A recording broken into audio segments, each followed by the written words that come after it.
और तेजस्वी यादव वक्त से पहले ही उन्होंने ऐलान कर दिया था कि हमारा संकल्प होगा। जो लोग हैं अफवाह फैलाने वाले लोग हैं, सुशील मोदी जी लोग हैं, पूरी भाजपा पार्टी चैलेंज करते हैं पूरी भाजपा और जनता दल यूनाइटेड के टीम को। जिस तरह से नकारात्मक काम किया है इससे जनता में नाराजगी है, आक्रोश है।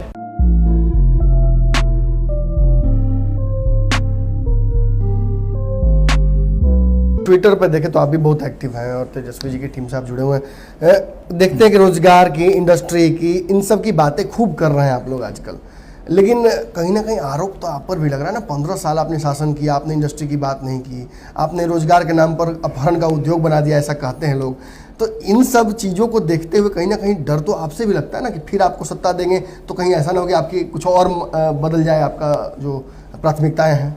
देखिए, ये बदनाम करने के लिए ये भारतीय जनता पार्टी जो लोग हैं अफवाह फैलाने वाले लोग हैं, सुशील मोदी जी लोग हैं, पूरी भाजपा पार्टी, और नीतीश कुमार जी उसी सोहबत में आ गए तो हम तो प्रभाव तो पड़ेगा ही। तो ये लोग सिर्फ अफवाह फैलाते हैं।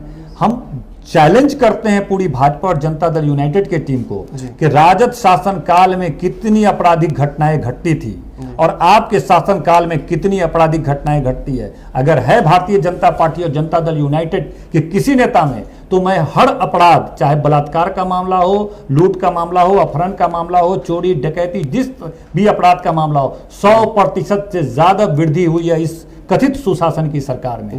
दूसरी तरफ आप डेवलपमेंट की बात करते हैं, आप कोई भी राष्ट्रीय मानक उठाइए और देखिए कि बिहार को किस पैमाने पर एनडीए 15 साल एक लंबा समय होता है। जब हमारा शासन हुआ करता था, राष्ट्रीय जनता दल शासन, तब और स्थिति थी। देश की आर्थिक स्थिति इतनी अच्छी नहीं थी, देश के पास इतना पैसा नहीं था, इतना बजट नहीं था, बिहार के पास भी बजट कम हुआ करता था।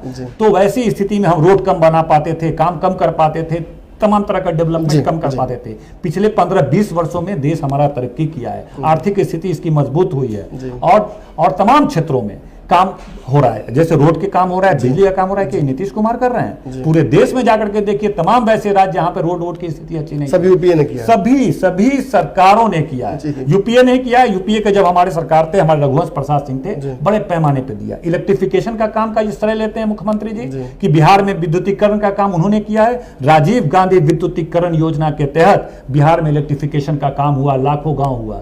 और रोड का आप लेते हैं नाम कि रोड आपने बनाया, रघुवंश प्रसाद सिंह रघुवंश थे, और यहाँ की लाखों सड़कों को उन्होंने सैंक्शन करवाने का काम किया। इस तरह की आप अगर दावा करते हैं तो मैं चुनौती देता हूं जनता दल यूनाइटेड और भारतीय जनता पार्टी के लोग को कि आप राष्ट्रीय स्तर पर देखिए किन राज्यों ने पिछले 10 वर्षों में, 15 वर्षों में विभिन्न क्षेत्रों में बेहतर काम किया है। आप शिक्षा के क्षेत्र में बिहार सबसे पीछे है, स्वास्थ्य के क्षेत्र में बिहार सबसे पीछे है, आपराधिक मामले में बिहार सबसे पीछे है, पर कैपिटा इनकम में सबसे पीछे है, आप रोजगार देने के मामले में बिहार सबसे पीछे है। तमाम क्षेत्रों में 15 साल के शासन में बिहार को आपने 2-4 पायदान भी ऊंचा उठाने का काम नहीं कर पाया। तो तेजस्वी अगर आ जाएंगे सीएम के तौर पर, आपकी पार्टी सत्ता में आ जाएगी, तो रोजगार सबसे बड़ी प्राथमिकता होगी। निश्चित रूप से सबसे बड़ा दिक्कत यह है कि आप देखिए, तेजस्वी प्रसाद यादव जी ने आज से 6 महीना पहले यह अभियान चलाया कि भाई कि रोजगार देने का, बेरोजगारी भगाओ बिहार बचाओ, इसके तहत उन्होंने रैली आयोजन किया। तब लोगों को लगता होगा कि तेजस्वी यादव ये रोजगार का मुद्दा क्यों बना रहे हैं कि बेरोजगारी भगाओ, ये इतना बड़ा मुद्दा तो चर्चा का। लेकिन हमला किया था कि आप अपनी पार्टी की बेरोजगारी दूर करना चाहते हैं, आप सत्ता में आना चाहते हैं। तब जब तेजस्वी यादव ने बेरोजगारी हटाओ बिहार बचाओ अभियान चलाया था तो बहुत लोगों को लग रहा था ये मुद्दा इतना संवेदनशील मुद्दा नहीं है, तेजस्वी यादव इसे क्यों पकड़ रहे हैं। लेकिन जस्ट कोरोना आया, अब लोगों को लग रहा है कि 50 लाख लोग आए, करोड़ों लोग हमारे 500 रुपया कमाने के लिए, क्योंकि बिहार में 300-400 रुपया कमाने के लिए भी रोजगार नहीं है, मजदूरी करने के लिए भी डेली काम नहीं है कि लोग डेली खेत में काम कर सके, मजदूरी कर सके। तो वैसी परिस्थिति में लोगों को अब लग रहा है कि नहीं, बिहार में सबसे ज्यादा जरूरत है, रोड से तमाम तरह की चीजों से सबसे ज्यादा जरूरत है, तो रोजगार की जरूरत है। और तेजस्वी यादव वक्त से पहले ही उन्होंने ऐलान कर दिया था कि हमारा संकल्प होगा कि हम तमाम तरह के इंडस्ट्रियलाइजेशन करेंगे और हर तरह का उद्योग करेंगे। उनके पास एक योजना है, वो तेजस्वी यादव एक युवा नेता है, युवा सोच है, और वो उस हिसाब से प्लान कर रहे हैं कि किस तरह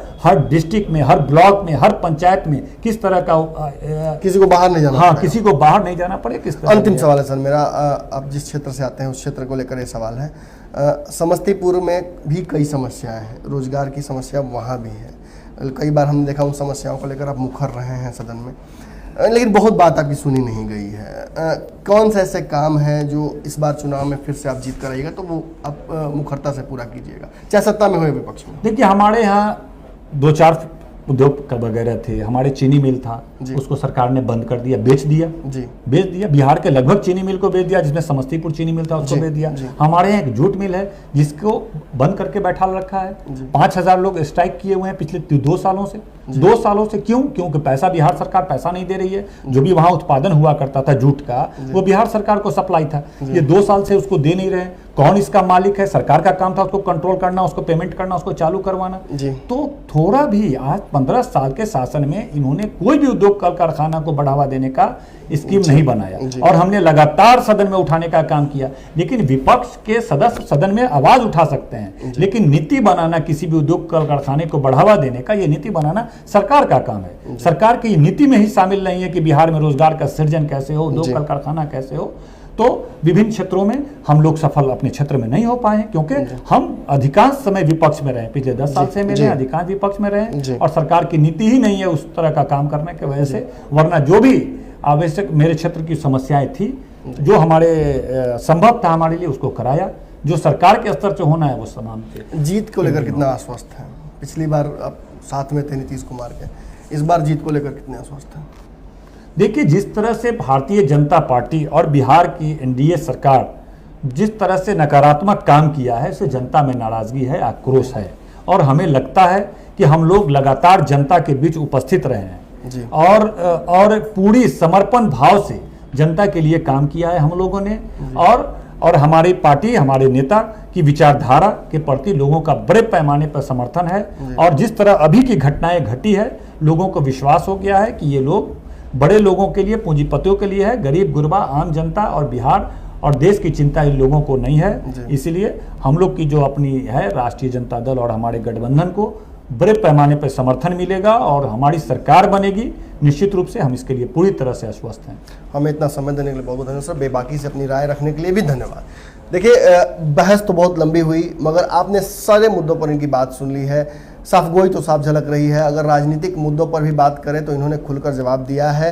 इनके जवाब से आप कितना संतुष्ट हैं कमेंट बॉक्स में जरूर बताइए। अगर आप इनके क्षेत्र के हैं तो बिल्कुल विधायक जी को फीडबैक दीजिए, क्योंकि आपके फीडबैक पर हो सकता है कि ये काम करें।